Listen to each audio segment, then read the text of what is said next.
Good morning. Okay, so we don't have a long time this morning because of a gather. If people want to stay, I'm happy to answer additional questions, but we wanted to get it in before the president left for his trip to the NIH. A couple of items I just wanted to note for all of you at the top. Today, as you all have seen, the president will announce new actions to combat COVID-19 as we head into the winter months and face a new variant. We're pulling out all the stops to get people maximum protection from this pandemic. The president will talk about a new nationwide booster campaign to get people their highest level of protection yet. Kids vaccines being widely available and the launch of hundreds of new family clinics to make it easier for parents and kids to get vaccinated together, and free at-home tests for Americans, also making them widely available to people who are uninsured at community health centers and other locations where people can go. Taken together, the actions announced today will build on our strong progress. They will help protect people so the spread of COVID accelerate our path out of the pandemic.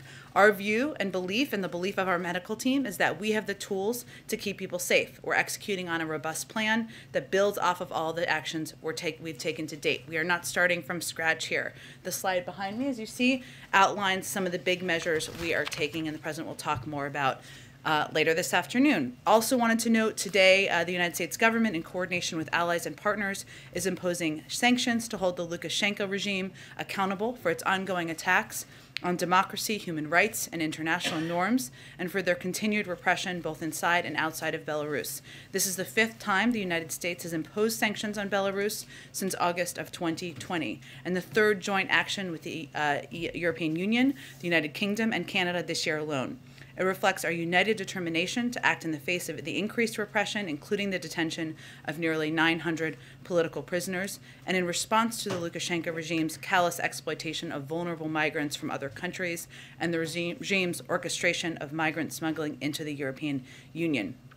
We will continue working together with allies and partners to hold accountable those responsible for human rights violations and abuses in Belarus. Alex, why don't you kick us off? Thanks, Jen. Considering samples of Omicron were found in Belgium, Germany, and the Netherlands before South Africa identified and announced the first cases there, can you explain how the U.S. is continuing to justify a ban on travel from just South Africa? And is the administration considering bans on travel to any of those other countries? And how long will the travel ban remain in effect? Well, we will continue to assess on a daily basis, and the president is meeting with his COVID team every single day, including this morning, to assess what additional steps should be taken to protect the American people. And he will always err on the side of protecting the American people. The decision to put in place specific travel restrictions from a set of countries was made based on the recommendation of our health and medical team, and based on the fact that there were hundreds, if not thousands, of cases that we were seeing in South Africa and concern about neighboring countries. So that was the decision that was made at that time. No one wants that to be permanent. As you know, we are assessing and reviewing, working 24/7. Our health and medical teams are to evaluate, learn more about this variant, and we will assess if additional restrictions need to be put in place. On the Iran nuclear talks, the Israeli PM Naftali Bennett spoke with Blinken today and suggested Iran nuclear talks should be halted and stressed that Iran is conducting, quote, nuclear blackmail. What's the U.S. response? Is there any consideration of halting the talks at this point? Every country, including, of course, our friends in Israel, is entitled to their own point of view.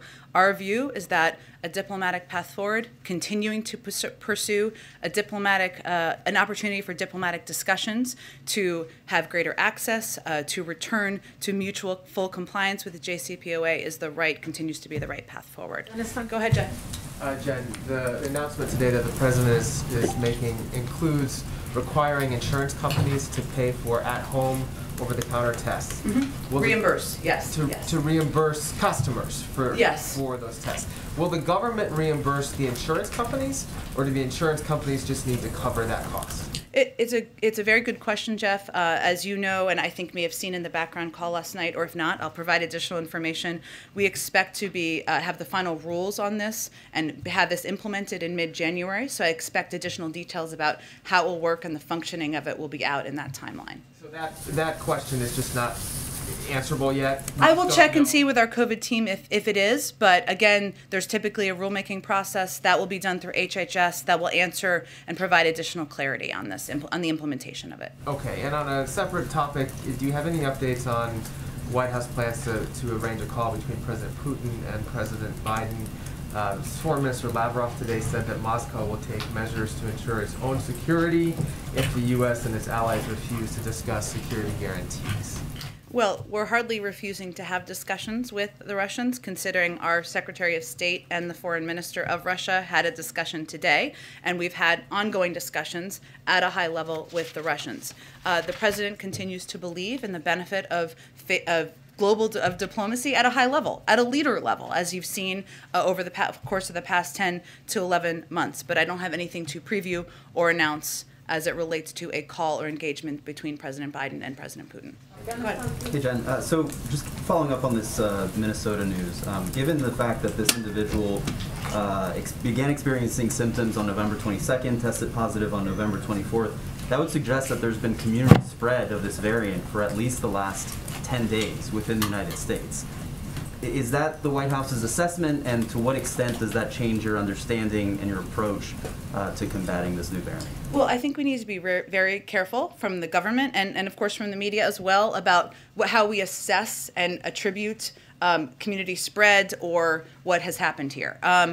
There was information put out by the Minnesota Public Health Department. I would just reiterate a couple of the components of that. Many of you may have seen it, but in case you haven't, there's an individual, an adult male, a resident of Hennepin County.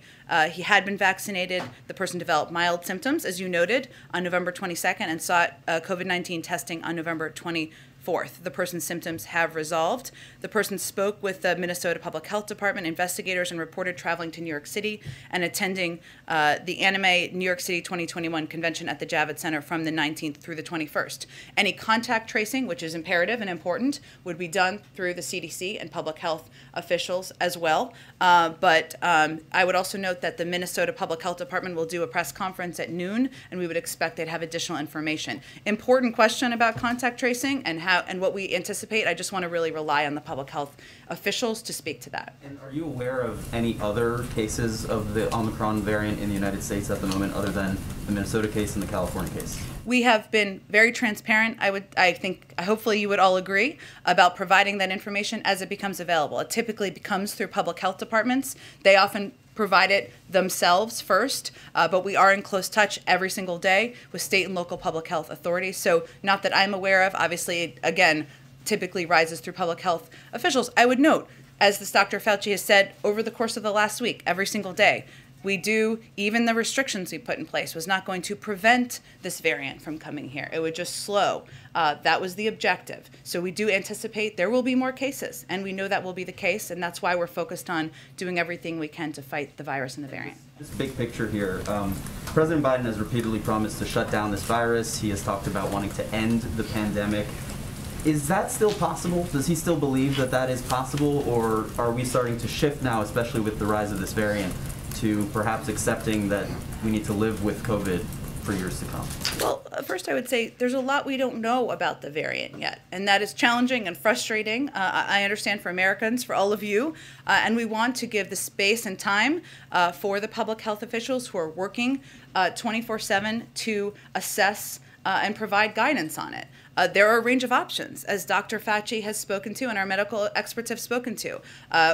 It could be less deadly. It could be more. We don't know. So I just want to say that that is the next step in this process. The president, and you'll hear him speak to this today, continues to believe that if we build on the bold steps that we've taken to date, if we continue to make the vaccines more accessible, to increase testing, increase masking, we can return to a version of normal in this country. That's what everybody wants and everybody would like to see. Go ahead.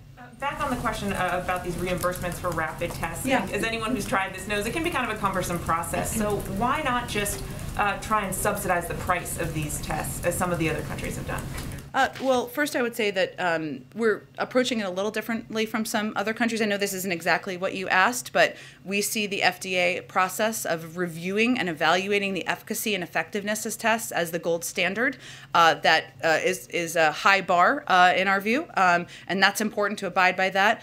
our medical team looked at a range of options. We want to make testing more available and more accessible to people across the country. There are 4 times more tests available now than there were in the summer. We will continue to build on that. So this is a step that was, our team agreed was implementable and possible to do now, and we will continue to build on it. On the issue of government funding, yesterday you said you were confident that we won't see a shutdown. You know, we know the House is acting today, but a small group of Senate Republicans are still objecting. Do you still have that same level of confidence today that we won't see a shutdown? Well, the good news that I think you all saw today, and we just put out a SAP, or a Statement of Administration Policy, you know how we feel about acronyms around here, supporting the swift passage of H.R. 6119, which was basically a deal struck this morning.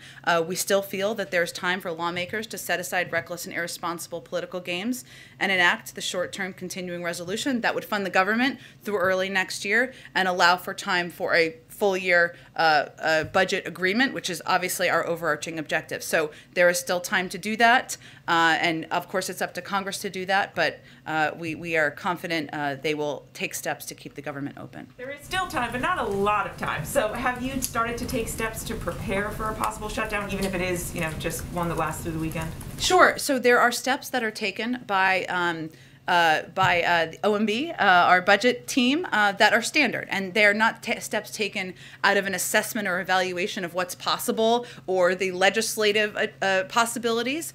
They typically start engaging with agencies about a week in advance of any scheduled timeline for government funding.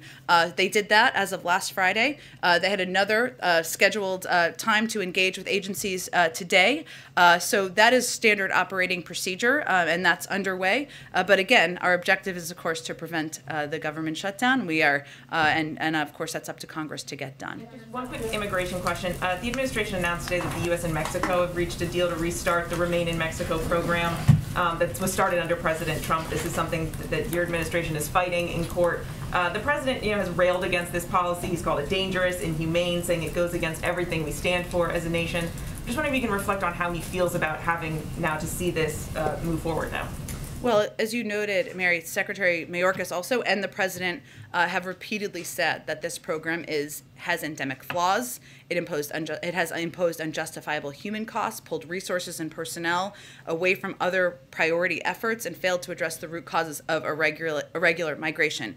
Deeply flawed. That's why we stopped enrolling individuals in the program on day 1 and subsequently issued a memorandum in June terminating the program. And Secretary Mayorkas issued another memorandum announcing and explaining his decision to terminate the program once again in October. As you noted, though, we are in a situation where we're under a court, abiding by court ruling, and so that is what we are working to implement at this point in time. There are some key changes and exemptions the Department of Homeland Security announced this morning and can speak to, but our view of the program has not changed. We're working to implement under the court order. Go ahead. Thanks, Jen. Another testing question. Sure. So you said you want to make testing as affordable and available as possible. So in addition to requiring insurers to cover at-home tests, is the administration doing anything to make in-person PCR tests more widely available, more affordable? Because as anyone who has had to get a PCR test, let alone a rapid PCR test, knows, it can be hard to find one and expensive, and especially getting that quick test is very, very hard. Sure. Part of the plan the president is announcing is free tests, about 50 million tests that we're going to make available at places like rural clinics, community health centers, to ensure they're broadly available in a range of places where people can go and access them. And again, you know, this is part of our effort to build on what we've already done to date. We made $3 billion worth of investments to accelerate the production of rapid tests and expand capacity. When President took office, there were 0 at-home tests available. Now there are 8. This supply will quadruple this month from where we were at in the summer, and we're going to continue to build on this. So this is a step to make it more affordable for people at home, but to also make them more widely available at a range of locations, community health centers, rural health clinics, so that people can go and find them. And on abortion, based on what we heard at the Supreme Court yesterday, is the White House concerned that this Supreme Court is about to overturn Roe versus Wade? And what, if anything, are you doing to prepare for that possibility?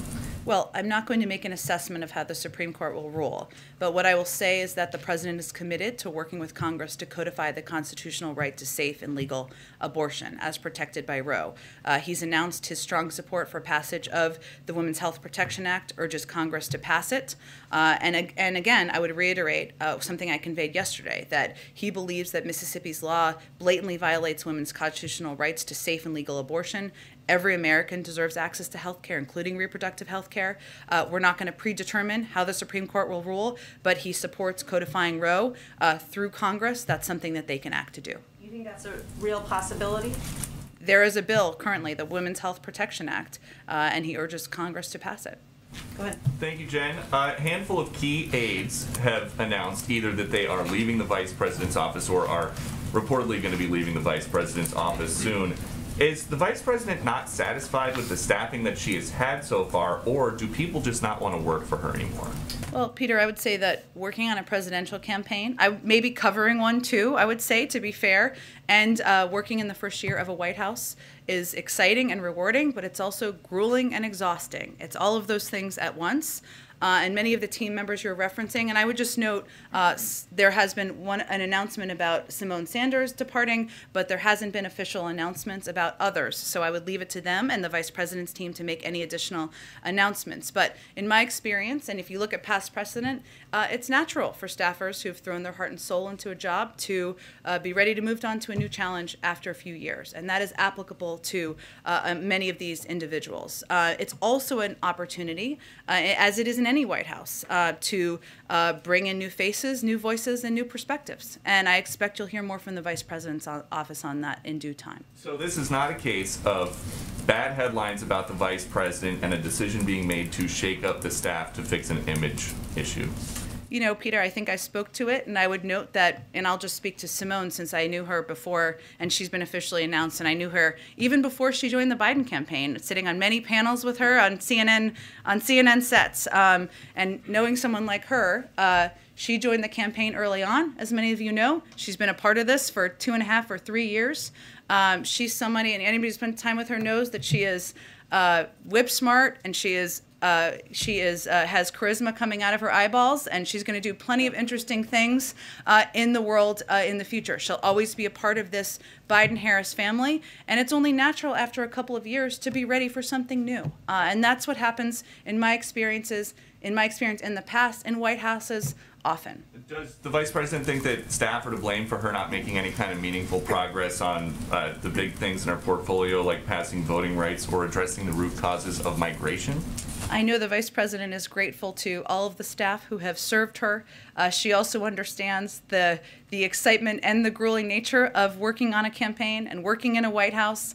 And again, as I noted earlier, it's also an opportunity to bring in new faces and perspectives, which is overall a very positive thing. Okay, and then big cities are dealing with smash and grab robberies. A record number of police officers have been shot and killed this year. What is President Biden going to do about all this lawlessness?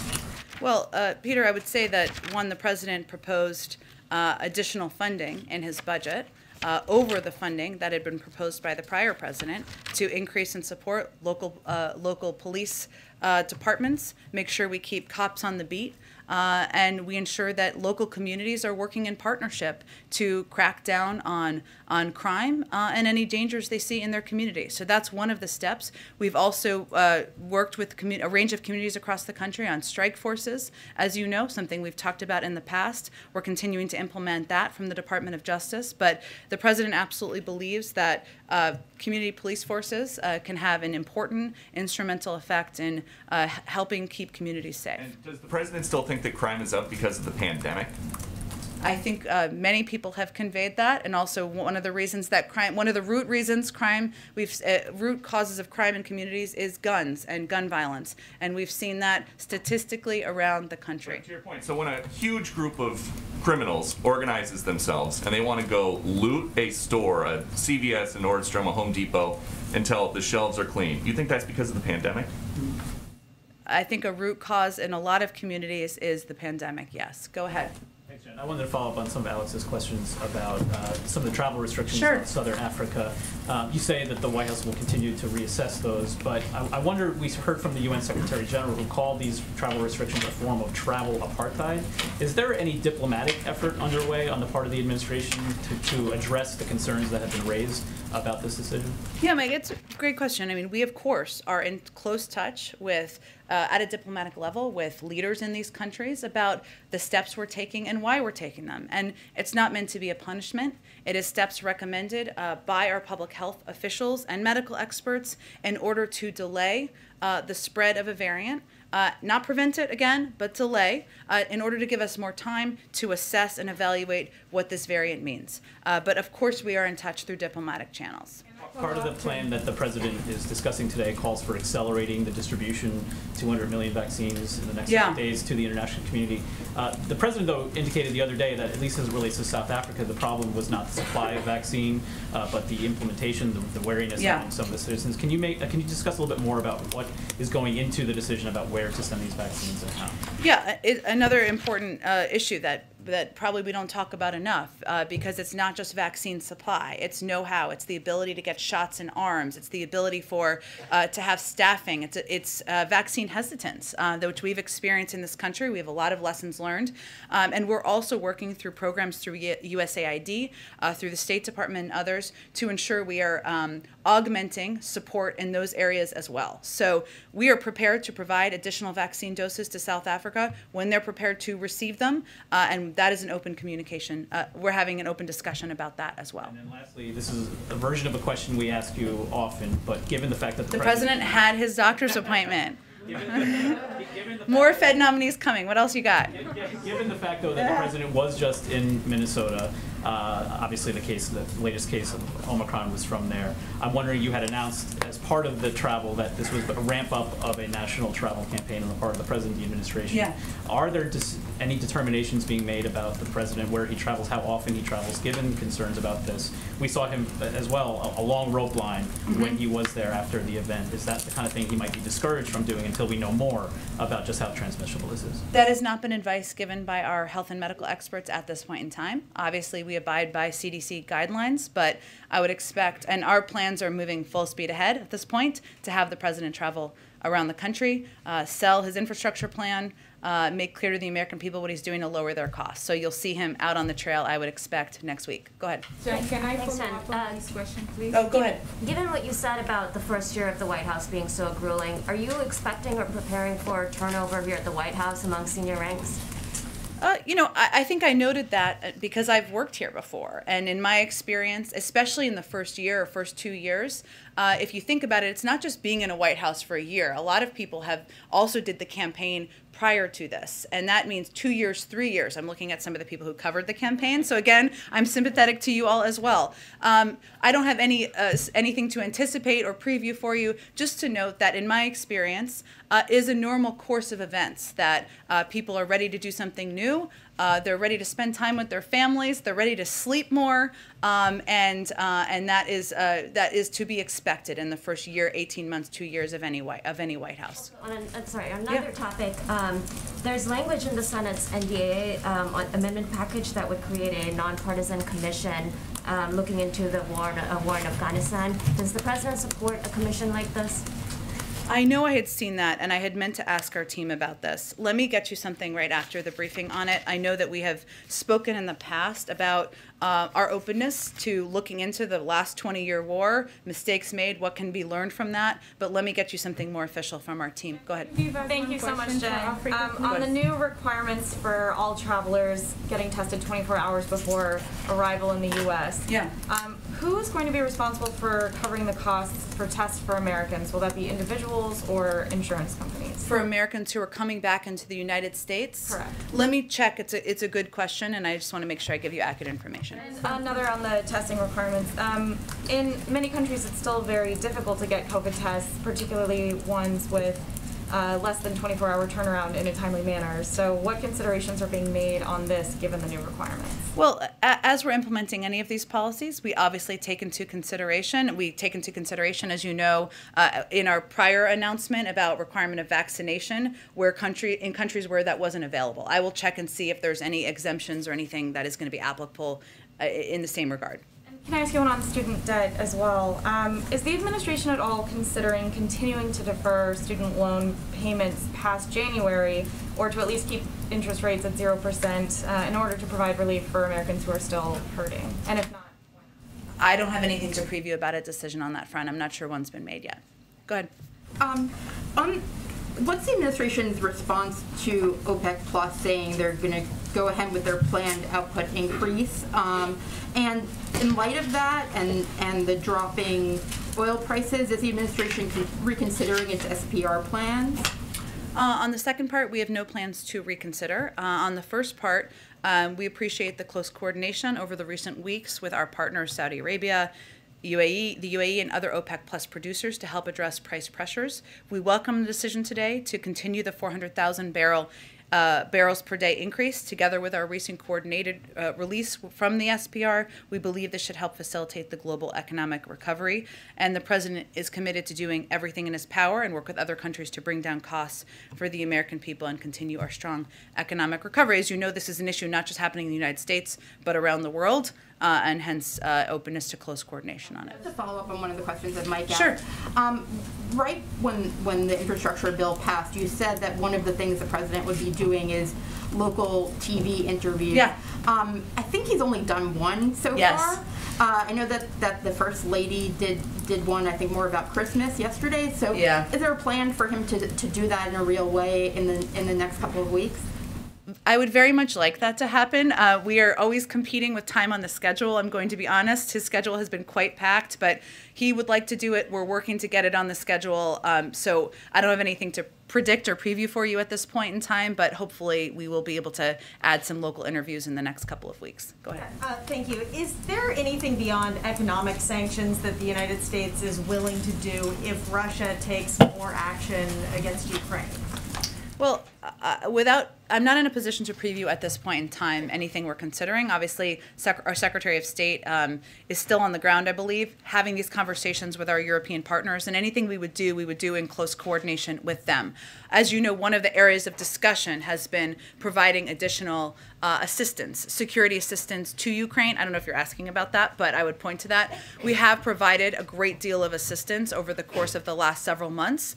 So that's another area, obviously, we would look at, but I don't have anything to preview on any of these fronts at this point in time, other than we are in close coordination, preparing a range of options, and have conveyed directly to the Russians that if they proceed, as they did in 2014, that we have a range of options that we will consider taking. One question on COVID, and I know that you kind of get variations on this a lot, but with the testing, public health people are saying, well, why not just ship these rapid tests to every American household? Or why not require vaccine or a test to fly domestically? Why not go further in the direction of public health and mandates, given the potential risk and the fact that we're headed into winter? Sure. Well, one, I would say that nothing is off the table,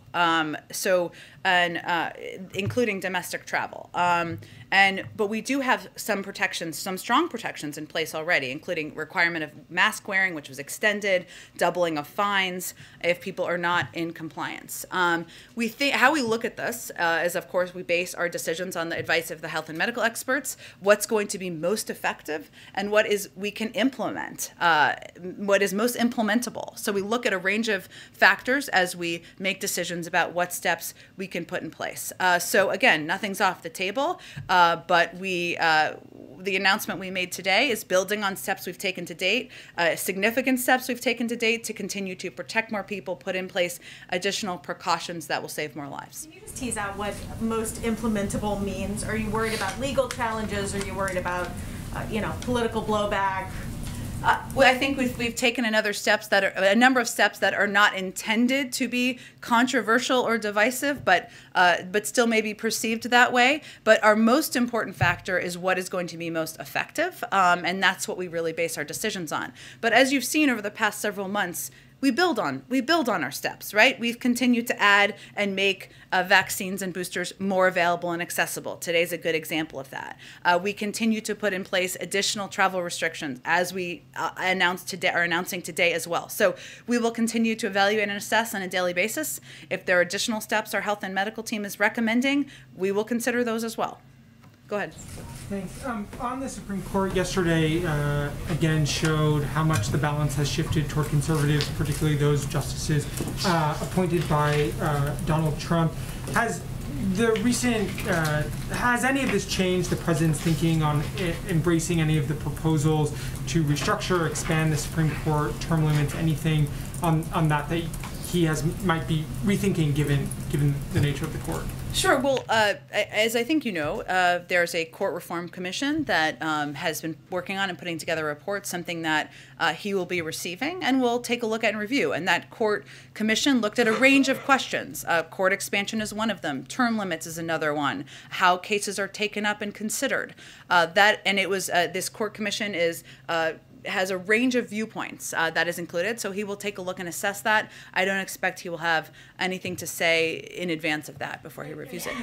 Is the plan that he will read that and then sort of make some sort of determination? What is kind of any deliverables from the president in response? There's been some criticism that the commission really lacks much authority, and from progressives say it's toothless. Is there anything that the president is expected to do upon receiving that report?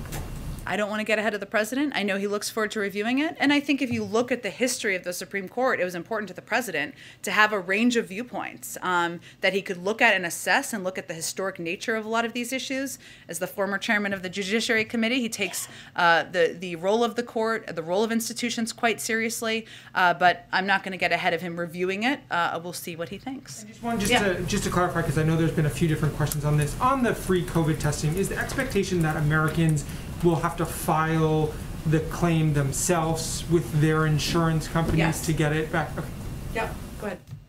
The president said yesterday that he's optimistic that the new variant won't affect supply chains and sort of push things backward from the progress that has been made in recent weeks. Mm-hmm. But are you similarly optimistic as an administration about the overall economy in the face of the new variant, and in particular the effect that new government restrictions here and around the world might have on economic activity?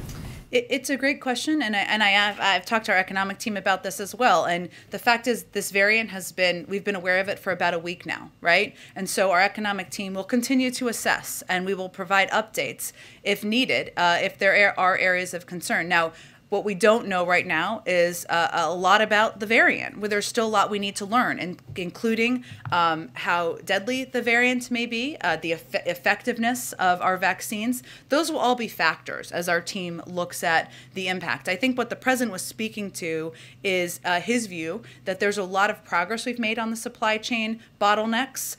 We've unfrozen a lot of those issues, and a lot of the suppliers out there and retailers are pretty confident about their ability to get stock the shelves and make sure that people can go to stores and get what they need. So that's an encouraging sign. We've done a lot to prepare for this moment, but we will continue to assess. And at this point in time, I don't have any new economic projections from our team on it.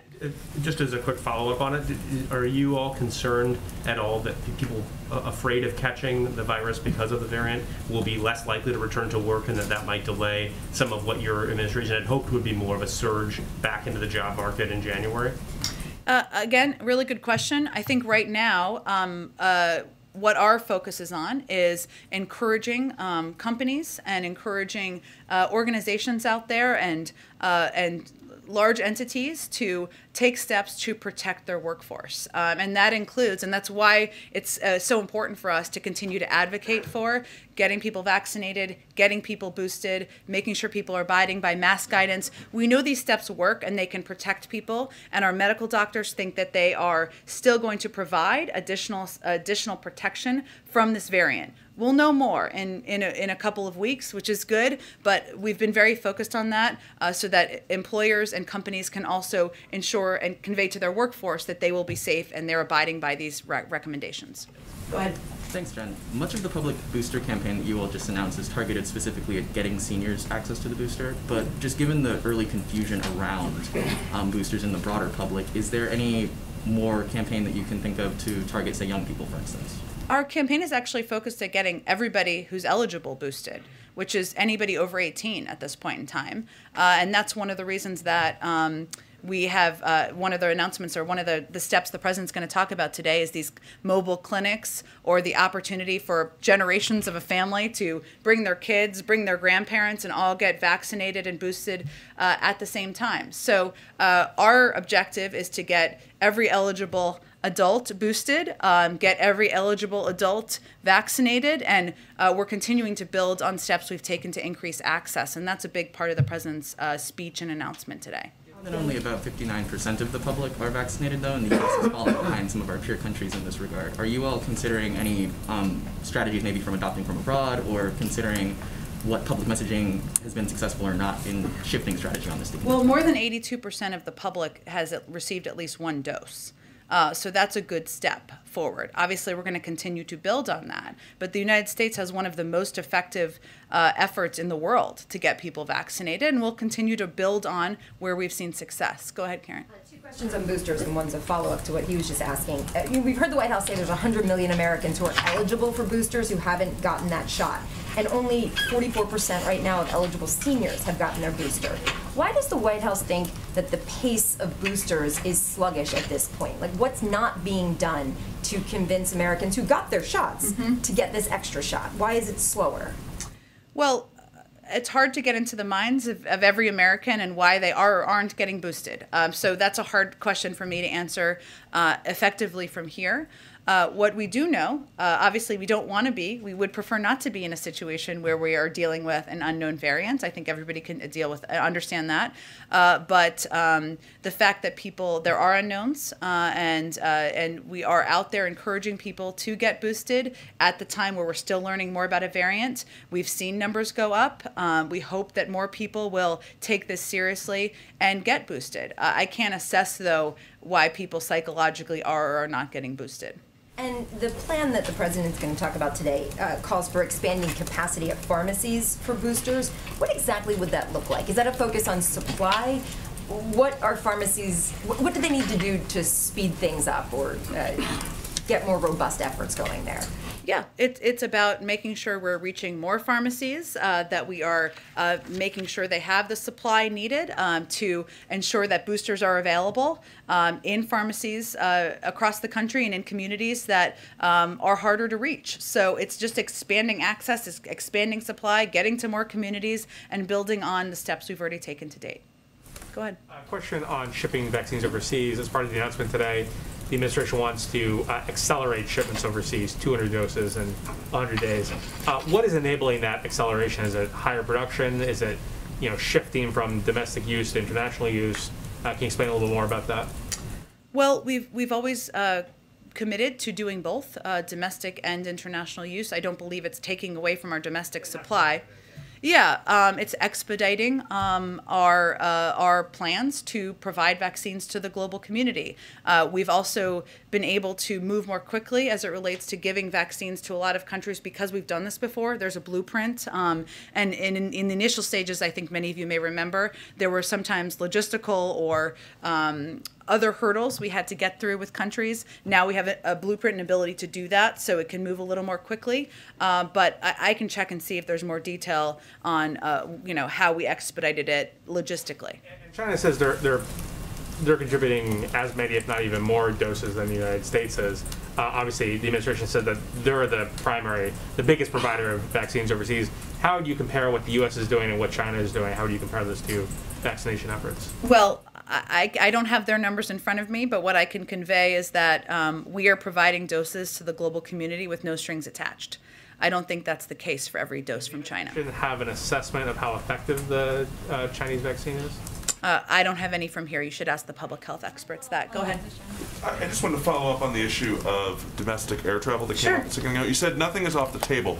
Does that mean there are active discussions about a vaccine requirement or some other change when it comes to domestic air travel? Can you clarify how active that conversation is, whether we could see something before Christmas? I don't have anything to predict on that front. There are active discussions about a range of things that will never see the light of day every single day. And our COVID team is going to continue to bring ideas forward, continue to make recommendations. We'll see what they come up with and what's discussed. And the president takes their advice and counsel very seriously. But I would say there's discussions about a range of options every day. Go ahead. Thanks, Jen. I have two questions about the upcoming Democracy Summit. Sure. So there's been concern among some Asian countries that the summit is putting them in an uncomfortable position because they feel like they have to choose between the U.S. and China. What is your response to that? And Russia's foreign ministry and the Chinese embassy also raised concerns recently about the summit. So what is your response to their criticism that the summit is dividing countries?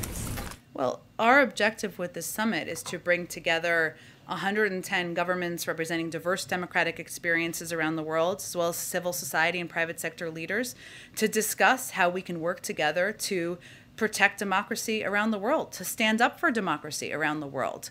That's nothing we're going to apologize for, no matter what the criticism is from any country around the world. And it's an opportunity to also be clear that we should always be, no democracy is perfect. No democracy is ever final. And we should continue to build on that, discuss, engage, encourage positive change. So that's our objective, and hopefully countries who participate will feel this is an opportunity to be a part of that positive change moving forward. Go ahead. Thank you, Jen. I appreciate it. So on these new COVID guidelines, only the new transportation mask mandate, or the extension, has a date attached to it. That is extended to March 18th. The rest of the measures are in place for the duration of the public health emergency. How long does the administration anticipate the public health emergency portion of this will last? Well, I can't give an end date on that because we're still in the middle of fighting the pandemic. I will note that there are a couple of pieces that we have dates on in terms of when they will start. I'm not suggesting that was your question, but that is the determination that will be made by the CDC, by our public health experts, not a political determination. So we will wait for their guidance on that. The 212F restrictions, though, were in place for 20 months, nearly 2 years. Is it your anticipation that we could see some of these measures in place for that long, or is it more a matter of weeks in this case? I can't give you an assessment of that because we're going to base it on the public health guidelines, what steps we need to take to protect the American people. Go ahead. Funding. So much. Can I just ask on the funding really quickly? Most of these programs, if they require funding, are being funded by previous congressional packages and anything that's left over. Is there anything left over from the CARES Act and the American Rescue Plan, or does the administration need to go back to Congress to ask for more money if it were to, say, reimburse insurance companies for some of these tests? Well, there's also funding that was in the American Rescue Plan. There's funding that's been proposed in Build Back Better. I'm not aware of additional funding being requested beyond that at this point. Go ahead. Okay, thank you. Just follow up on international travel restrictions. Sure. Just to get an idea of what the general direction here is. You said the administration is going to assess day to day. And for example, today we learned that Norway is suspecting a large cluster of cases linked to the new variant. So what's the idea? Is it to multiply restrictions, or is it to lift those already in place because the variant has spread already and nothing can be done to delay the spread? Well, we're going to assess both, and it will be assessed by the CDC, by our health and medical experts, and we'll rely on their guidance. So I wouldn't expect the lifting of restrictions before we know more about the variant. We will continue to evaluate if additional restrictions need to be put in place. None of these are meant to be permanent. None of them are meant to be a punishment. They're all put in place to protect the American people, to hopefully save more lives. Go ahead in the back. Go ahead in the back. I wanted to ask about the second Omicron case from today. Sure. The CDC is saying that it was the individual who tested positive was at a convention in New York. Is there concern at all about super spreader events like that, where this individual was there, or with what happened in California? So the CDC is the best entity to speak to contract tracing, which they will do extensive contract contact tracing on. And I would also point to the fact that the Minnesota Public Health Department also has a press conference coming up at noon. So I will let them speak to how they're approaching that. Jen, on the travel restriction. If I could also ask you about the at-home COVID test. Sure. The test, when can Americans expect to be able to use their private insurance to cover this? I know that there's going to have to be a rulemaking process out of HHS and Treasury, might be one more agency, labor in there. When can Americans expect to be able to actually use this coverage? That rulemaking, we expect to get clear guidance by mid-January. So that's really the next step. Beyond that, I can't predict at this point. But we are going to get free tests in places at like rural health clinics and community health centers. That's something we're going to start to do this month. Go ahead. Travel restriction. You keep pushing this narrative. Go ahead. Okay, let her finish. Let her finish. Let her finish. Let her finish. Let her finish. Sir, she was asking a question. Go ahead. Go ahead. We will expect to learn more about that process in mid-January. They'll give an update by then. Go ahead. Two questions on the winter COVID plan. One question, one clarification. So the administration in that plan is releasing a safe school checklist, and it says to give schools a clear game plan on how to get as many staff and students vaccinated as possible. So is the president pushing for vaccine mandates for kids, or would they support, or would he support a vaccine mandate for school boards to impose that? Well, I think we gave more description of this, but let me give you an example. And as somebody who has kids in elementary school, other people may relate to this. Most elementary schools, or a lot of them out there, if there's somebody who tests positive for COVID, that often means that people with close contact also have to quarantine for a set number of days. That's the process in a lot of different schools. These decisions are made school district to school district. One of the pieces you'll hear him talk about that has been implemented in other places is looking into this question of whether there can be additional testing that can be administered in schools so that you can keep kids in school. The objective is to keep kids in school. So that's kind of the most vibrant example I would give you of what we're really talking about here. And the clarification, so the winter plan, the administration is pushing pharmacies, or is the administration pushing pharmacies to make more robocalls and robo-text to people? It says millions in this. Yeah. Because I can't get CVS to stop calling me. Well, look, I think what our objective is here is to make sure people know where they can get a vaccine and get a booster. And a lot of people are still confused about that. And access, we know, is a huge barrier. So I'm sorry about all the calls. That means CVS is just, I guess, doing a very effective job, but that's what our objective is. I have to wrap this up in a minute, but Patsy, go ahead. Patsy, go ahead. Go ahead. So just following up Chris's question. Let Patsy, I just answered it. South Africa had thousands of cases. Simon, I answered a question on this. Let Patsy. Simon, I answered a question on this. Let's let Patsy ask a question. It's not effective to scream over your colleagues in here. Let's let Patsy ask a question. On sending vaccine doses abroad. Can you specifically talk about the plan to send directly to humanitarian settings and conflict zones? Do you have any idea as to who you'll be working with? Can you say the beginning part of your question again, Patsy? Sorry. Well, part of the administration's plan is to send out 200 million doses in the next 100 days, including humanitarian settings and conflict zones. Yeah. Can you talk specifically about that, please? Yeah, Patsy, and I'll get you more details on this, but what we typically do is we work through trusted global health partners like the United Nations, other NGOs that are trusted who can get humanitarian assistance and aid, including vaccine doses, into communities. So that's typically how we would approach it. Just another follow-up on a question that my colleague asked, and you said you'll give more specifics on the Democracy Summit. Yeah. Which is, what are the criteria in determining who gets invited? Why are you, for example, leaving out Sri Lanka and Bangladesh and inviting Pakistan? Why are you inviting Kosovo and Serbia but not Bosnia? Well, our objective here was to invite a range of countries, a range of civil society leaders and other private sector leaders to have a discussion about democracy. It does not mean that we are that everyone we're inviting we're giving a stamp of approval on. Every democracy is a work in progress, and it doesn't mean that we are giving the opposite of a stamp of approval or a negative stamp to people who are not invited. This is just meant to be include and invite a diverse set of voices, countries who can speak to our global effort to protect democracy. George, I'll have to be the last one. Beijing Olympics, if you don't mind, if you have any more updates on whether the president has made his decision on the Beijing Olympic, and whether the decision-making process include considerations on human and women rights in light of the treatment of the Chinese tennis player Peng Shuai after she disclosed that she was sexually mistreated by a Chinese official. I don't have an update today. I will say, broadly speaking, as I've conveyed before, that of course any decision takes into account a range of issues, including human rights, our concerns about them, issues we have been quite outspoken on. George, let's do George and Amish, and then we got to wrap it up. Go ahead, George. I wanted to see if you could clarify the situation on the continued steel tariffs on the UK. There was a report in the FT that said that was because of concern that the British were going to harden the border with Ireland. The UK trade minister said that's a false narrative. Is there a link? I'd have to check on that with our team. I haven't delved into that deeply today, so let me do that, George, and we'll get back to you. Go ahead, Jamish. Hi, I have two quick questions. The first is just because their Omicron variant is in several states, I'm just wondering if you could talk a little bit about why the travel ban still makes sense. And I know you talked about the timeline still being iffy, but could you just maybe explain a little bit more why those travel bans make sense right now? Well, again, this is all based on, it's not a decision made out of the White House.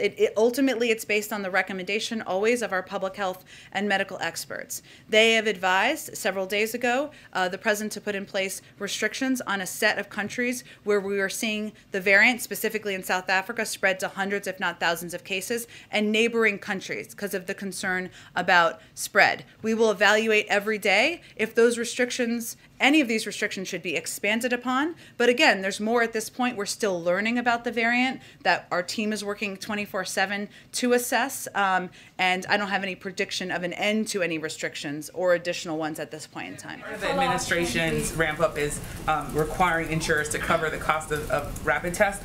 But there are obviously millions of Americans who don't have insurance. So I'm just wondering why not just subsidize the tests directly and give them and give them out freely like they do in Europe, given the fact that there are so many Americans that are uninsured. Well, I answered a version of this a little bit earlier, but let me repeat some of the I think most important points here. One, we believe that our process for evaluating tests is the gold standard that other countries and parts of the world don't meet. We have 8 approved by the FDA. I believe I'm correct in that. We also assess a range of options for making tests available. So in addition to people being able to be reimbursed, we're providing 50 million tests to community health centers, rural clinics, something we're going to do this month to make them available to people who are uninsured and people who need access to these tests. So that is a step we're taking in addition to the ability of people to get reimbursement from their insurers. Just won't remain in Mexico. I know that there's a deal that's been struck. I know the lawsuit has forced President Biden to sort of have to deal with reinstating it. What's the next phase of this? Because obviously advocates are saying making asylum seekers stay in Mexico and remain in Mexico is dangerous and also a violation of their rights. Is there sort of a plan for that? Well, I would say first the Department of Homeland Security, and just to reiterate some of the points I made earlier, but just in response to your important question, the president continues to believe that MPP has endemic flaws, imposed unjustifiable human costs, pulled resources and personnel away from other priority efforts. That's why we ended the program. That's why the Secretary of Homeland Security has repeatedly issued memos expressing the point of view of the administration. As you noted, this is a court order issue that we are implementing. The Department of Homeland Security can speak to the specific aspects of this, but they did announce some key changes to the program being announced to address some humanitarian concerns. It's in the courts currently, so that's where it is. But even as we are in a position where we have to implement it, we made some changes that they can detail in more further detail. Okay, thanks everyone. 6 of the African countries that were banned have 0 cases. And South Africa doesn't have thousands of cases. Thank you everyone.